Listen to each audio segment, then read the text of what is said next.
Can we just treat COVID-19 with drugs like chloroquine or hydroxychloroquine? And if no, then why not?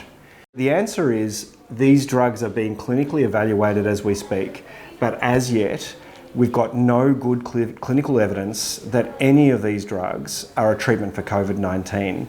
It's vital that we establish that clinical evidence because we want to make sure that we actually, A, are helping people, and B, that we're not hurting them. And the only way to do that is to do it through properly constructed clinical trials where we can assess all the effects of these drugs, both positive and negative. What drugs are currently being trialled for COVID-19? There's a whole lot of drugs being evaluated. We've talked about hydroxychloroquine. There are other anti-parasitic agents that are being used.